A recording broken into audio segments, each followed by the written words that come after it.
talk a little bit about graduates.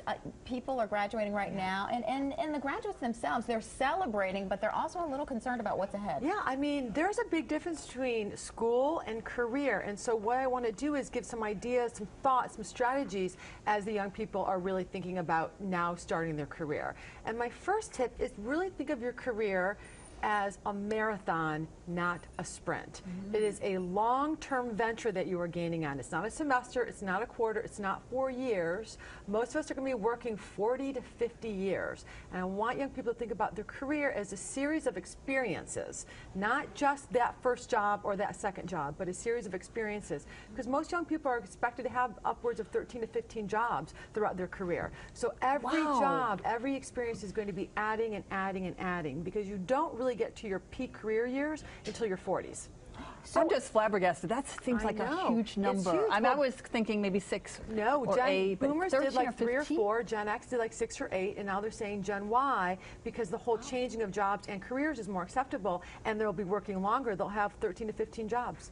Unreal. Well, as you say that, I'm just thinking that if a student or a recent graduate does not have the perfect first job lined up, then they can accept that as this is just a starting point. A starting point. It's an experience. I'm going to add this to the next experience, because I would say most young people don't know exactly what they want to do when they get out of college. And many of us think we do, then we get that job and we're like, oh, really, I don't like being a lawyer. So it's really, think of it, it's a long-term game. And you know, somebody once told me that when you choose your next job, always think of it sort of as a ladder. You want to take a step up a rung and not take a lateral move. Do you agree with that? No, I don't agree. I think that used to be the way, but now I think we look at careers like lattices. So there might be times where you take a step up, then you might take a step sideways, and there might be even some good reason for taking a step down if you're trying to break into a new industry. So really think about, always have a long-term vision and think about what steps are going to get you there. So it's like better to be multi-dimensional. I think so. I think the days of being a specialist are over.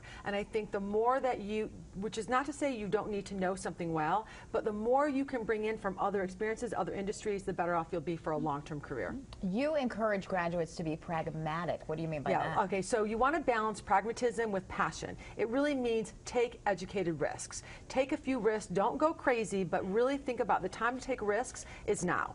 When you're young, you have a lot less to lose, but don't necessarily go crazy. Take an educated risk. So balance your passion with pragmatism.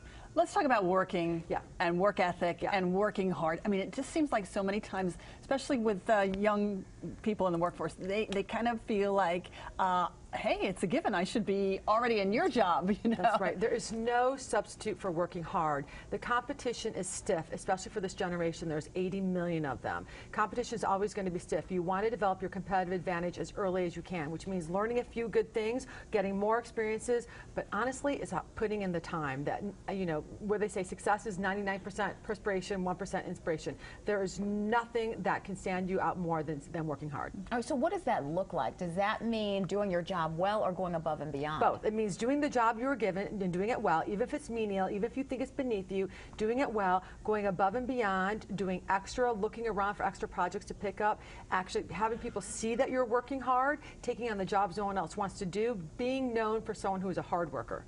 You say never say no. I don't say no in that age. When my first job, I got coffee, but I got coffee really well. And before I knew it, I was in charge of marketing. And one of my big opportunities came from me because I was working late in the office one day and I took a call from a vendor and they were looking for a person and they hired me. I mean, a few more steps between that. But, you know, you just never know. By working hard, you're going to be there. Wow, that's a good tip. You know, this sort of follows along that you need to sort of be looking for things. So you need to sort of be curious. And you need to want to learn about all kinds of different things. Always be a learner. Always stay curious. You want to stay curious about your industry, about other industries, about other people. You want to be aware of what's going on in the world. Just because you're graduating from school does not mean your days of learning are over. They're just beginning. And let's talk about not getting in a rut here. Because sometimes, especially if you've been in a job a long time, you might be a little threatened about change. And change can be a very good thing, right? Change is constant. In the 21st century, it's accelerated. So to be successful for the long term, you have to be adaptable. You have to be resilient. You have to be flexible. You have to be the kind of person that sees change on the horizon. It's like, I'm not afraid of you. Come on, I'm ready for you. And you've got to be able to change. Organizations are changing all the time. Our economy is changing all the time. Do not get resilient. Do not get in a rut. Stay resilient, stay flexible, stay a learner. Can you teach that? I think you can. Yeah? I think you can. It's sort of like getting in somebody's head, right? It is. I mean, we do a lot of workshops on change and resiliency. You can teach people the skills, but really you have to flip that switch in your head and say that, you know what, I'm not going to get in this rut. I am going to be ready for change. And this goes for anybody at any age and career, and I'm going to stay resilient. Great advice. Mary Abbajay, thank you very much. Always good to see you.